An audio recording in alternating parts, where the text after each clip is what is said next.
Okay, so a lot of people always ask how you can plant bulbs in pots. You can. It's actually very easy if you don't have the garden space to be able to have that spring color. You can use any type of pot. I prefer terracotta. The only thing with terracotta is you do need to place it in an area where it's not going to get as much moisture. So I recommend putting them in a garage or a shed out of the snow and the rain during the winter months. You can bring this pot back out into the elements in March when the ground starts thawing. So that way it actually will release more moisture out of the terracotta, because terracotta will tend to crack when that water expands. You want to get some nice fresh compost or some nice loam, whatever you have at home, and you're going to fill the bottom part of it. So what I'm going to show all of you is how to actually stack your bulbs inside the pot in corresponding depth, okay? So you want to put your daffodils first. They're actually going to go towards the bottom of your pot. So you only want to put about 2 inches to 3 inches of soil in the bottom. So that's what I have in there at this time. What's the size of that pot in diameter? So this is what they consider in gallons. They do terracotta in gallons. So this one, if I remember correctly, is an 8 to 10 gallon. 8 to 10, so about 16 inches wide. Okay, yep. Right, about 16 inches wide. All right. And so you could do smaller. What is the smallest pot So you the think smallest you would pot, use? you don't want to go too small with your daffodils and your tulips. So probably the next size down, you could probably do a 6 gallon. Yeah. But you don't want to go any smaller. No less than like 12 inches diameter. Yeah. So if you were to go smaller, you could plant your crocuses. You could do your smaller bulbs in there. Yeah. That would be fine. Okay. So let's go ahead and do a placement of our daffodils. So one thing that I just want to show you for those of you that are brand new to bulbs is this is the end that needs to go up. All right. So where you see these dried roots, that's what this is. That's the bottom of your bulb. Okay. So that needs to be facing the bottom. You always want to make sure there's at least ½ an inch in between each bulb. They can be nestled pretty close together. Bulbs are okay with that.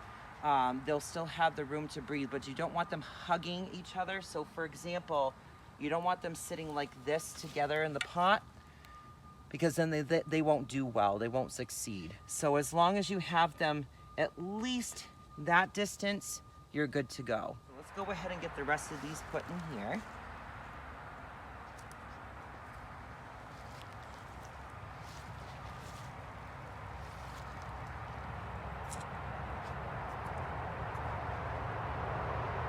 So the other thing that I'll mention too is you will get some bulbs that have, I like to call them the mom and the baby. So that little offset right there is actually a baby. That one probably won't blossom, but it will create a blossom the following season. That is okay to leave attached. The other thing you can do is you can separate it, and you can plant 2 bulbs instead of just the one. So when you see that, that is okay. That is normal. That's what daffodils do. You can split it, leave it, whatever works best for you. These look great.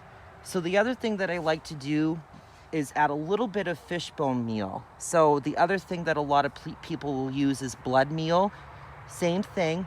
It gives them a little bit of boost to get their roots going in the springtime, and it will make them flourish as well.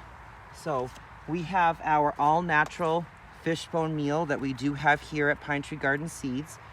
So let me go ahead and open this up, and I'll show you the amount that we use.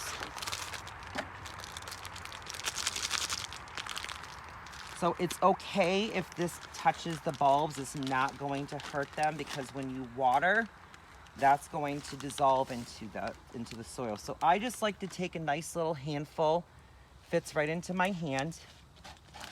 And you go ahead and you literally get your hand down in there and you sprinkle it right into the soil. So now the next step is we're going to go ahead and cover this with soil. Get our daffodils all covered and blanketed for winter.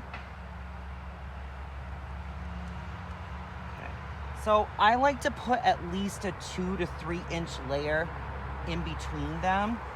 The roots from the tulips are not going to harm the daffodils at all. They'll all coexist together. Daffodils come up first, and they prefer the deepest depths out of any bulb in order for them to really blossom correctly. Tulips are a little bit more shallow. They're about 3 to 4 inches, as you'll see on the chart that we have, with the card included with the bulbs. So let's go ahead and place our tulips.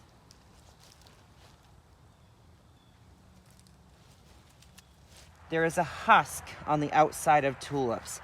If that peels off, it's okay. It's not going to deter your tulip from blooming. It's there to protect the bulb. So if you can try to keep it on there, please do. Don't peel it off, but if it flakes off on its own, it's not going to harm it. At the top of the bulb, the bottom where the roots come out is pretty smooth. So you want to make sure there's that tip that you put up first, and the smooth side goes on the bottom. So very similar to daffodils, they also do produce babies, but tulips are a little bit different. When you see that little hump on the outside of your tulip, I'll take that off so you can see it, but that little hump, that's a new tulip. You want to leave that. Tulips actually need to have that on there in order to produce a full-grown bulb. So you want to leave that on versus a daffodil bulb. Well, now that we have all of our tulips nestled in there, let's go ahead and put a little bit of fishbone meal. So I don't like to fill it all the way for storing for winter. One of the reasons for that is expansion. That soil, when it freezes, is going to naturally expand. So we don't want to go ahead and fill it to the top, because that will put more pressure on the inside of your pot, especially terracotta. So just fill it right to where the lip is. You'll see when the inside of a terracotta has a lip. So fill it right to that. Pack it down a little bit. You're going to give it a nice soaking. Leave it outside for at least 48 hours so it soaks in that water, the bulbs get the water. Then you can store it underneath a deck, you can store it in a shed, you can store it in a garage. Don't store it in your home where your temperatures can fluctuate. You want it to be pretty consistent throughout the winter and to ebb and flow with the temperatures outdoors.